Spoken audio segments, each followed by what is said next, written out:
Hey everybody, it's Kathy. Welcome to episode 14 of Mondays on the Mat. I'm coming to you live from my office slash yoga room, and I have a couple of co-hosts with me today, sort of circling the wagons as it were. So we may or may not get a little bit of company during today's episode. We'll see what happens. Today we're going to be talking about arm balance basics. Oh, there went one kind of off in the other direction, so she may not visit with us right now, but I'll make sure you guys get to say hi to her if she doesn't come this way at some point. So we're going to talk about arm balance basics. And before, two things. Number one, 3 keys to arm balance basics that will make you either potentially get successful in an arm balance for the first time or find some improvement in your arm balances if you're already having some success with them. So before we dive into those 3 keys, I just want to throw out there that there are sort of different categories of arm balances. Oh, there goes someone now in the background. Can you see her? She wants out. Oh, she did go out. I'm just going to push the door back closed from where she went out so that hopefully nobody else decides to wander in. Excuse me.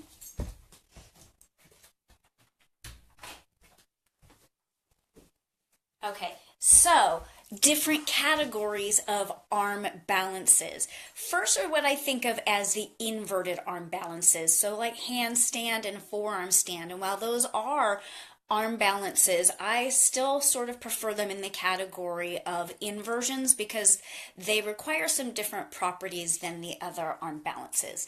Next, we have side plank, where you're rolling onto the outer edge of the back foot. You've got one hand on the floor, everything else is lifting up, and there are variations of what you can do with the top arm and leg. And while again, these are arm balances, I feel like because the back foot is on the floor, it's not 100% a true arm balance because you've got that back foot helping you out. So that leaves 2 more categories of arm balances. One is what I think of as the lean in. So you've got your hands and feet on the ground, and then you either lean your body forward into the balance, or depending on where the hands are in relationship to the body, you might lean back a little to get your feet up off of the floor. So I think of those as the lean in. And then there is press down and lift up. So usually we're going to start hands on the floor, and maybe you're sitting on the floor or kneeling on the floor in some configuration. You press down with your hands and everything else picks up off of the floor. So these last 2 categories are the ones that, at least to me, I feel like when I think of arm balance, that's really what I'm thinking of. And so today's 3 basic tips are for those last 2 categories. And for today's purpose, I'm going to be demonstrating a lean in arm balance so that you can really see these 3 keys that I'm about to talk about.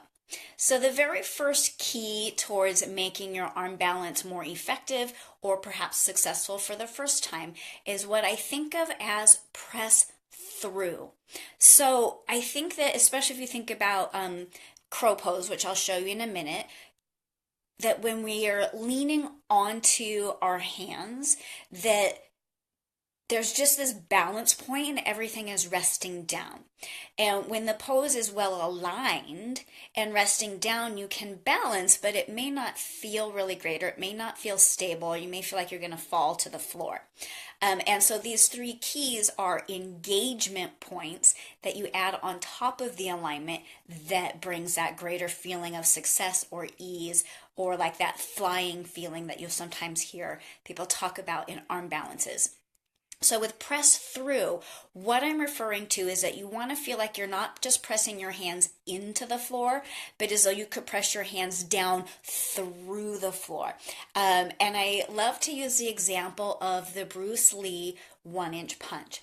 And if you don't know what that is, Bruce Lee was known for being able to take his hand 1 inch away from an opponent and knock them over without pulling back and coming in, but right from that 1 inch. And it was because he didn't just punch right to the opponent, but he punched through them.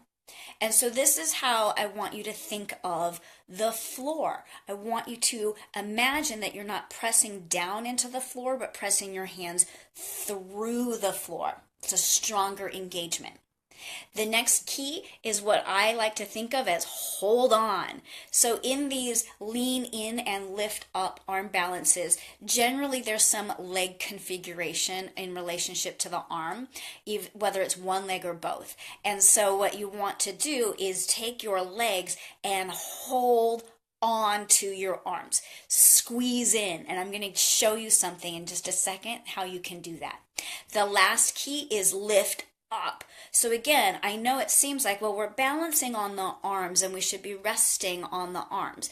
But if instead you can think of lifting up as though you could lift your body up off of your arms, it makes everything a whole lot easier, lighter, more of that flying feeling.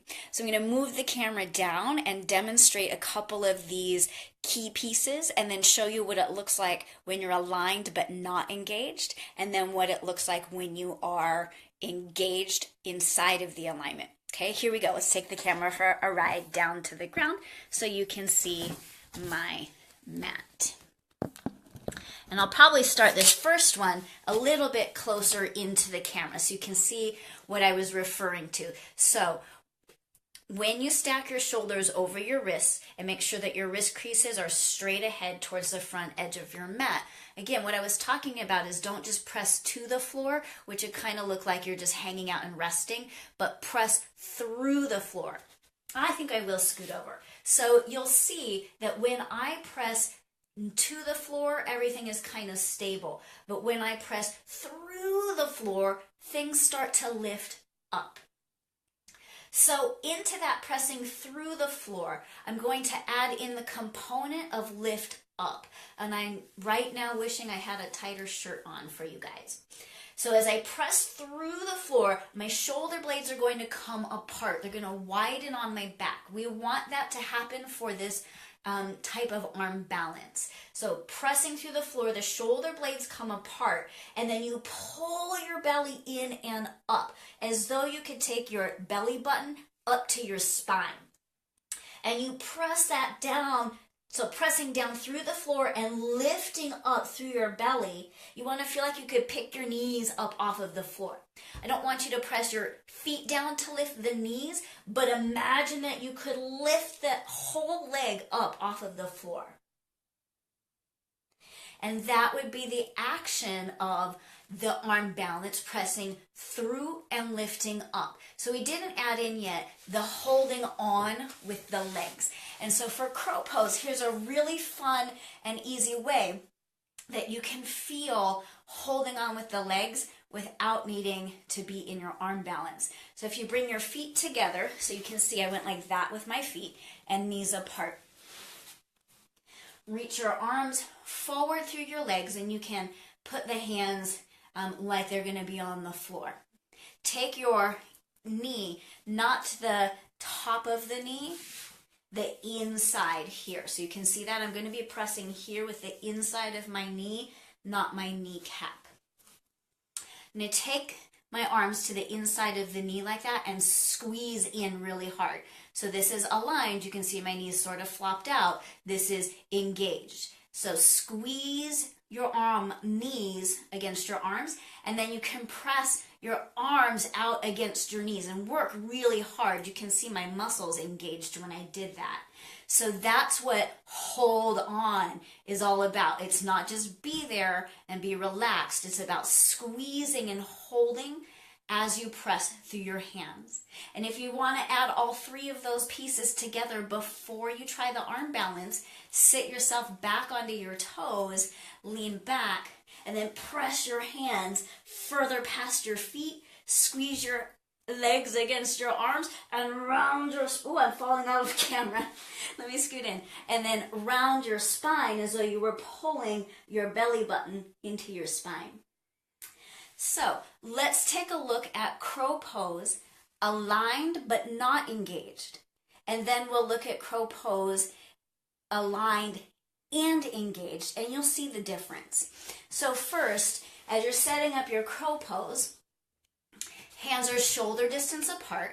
You bring the inside edge of your knee at least above your elbows, but as high to the armpit as you can. And then look forward with your head lean in. Let me scoot back so I end up all the way in the camera. So leaning in without being engaged, you'll see I'm going to be able to balance, but that I'm kind of wobbly and my head wants to go down to the ground.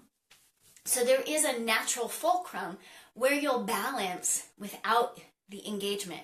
But now watch what happens when I do those 3 keys. I'm going to press through the floor, I'm going to hold on with my legs, and I'm going to lift up through my belly, through my core. Just watch the difference.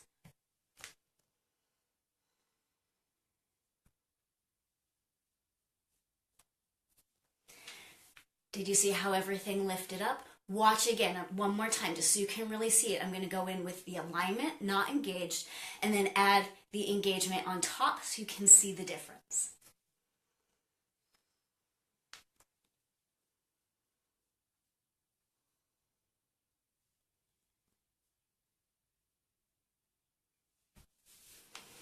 So there you have it, my friends and yogis. Let's move the camera back up. Those are some arm balance basics that can help you either feel better in your arm balances if you've already been successful with them, or to help you get into your first arm balance without feeling like you're going to splat onto the floor. Right before we say goodbye, because she's here but didn't really get involved,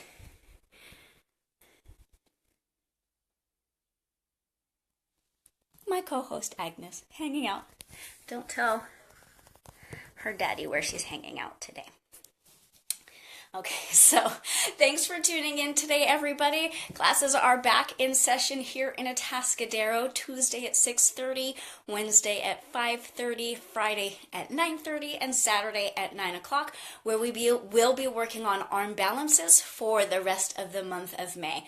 I currently also have one open spot for a private session if you would rather work on something else or work at your own pace with your arm balances.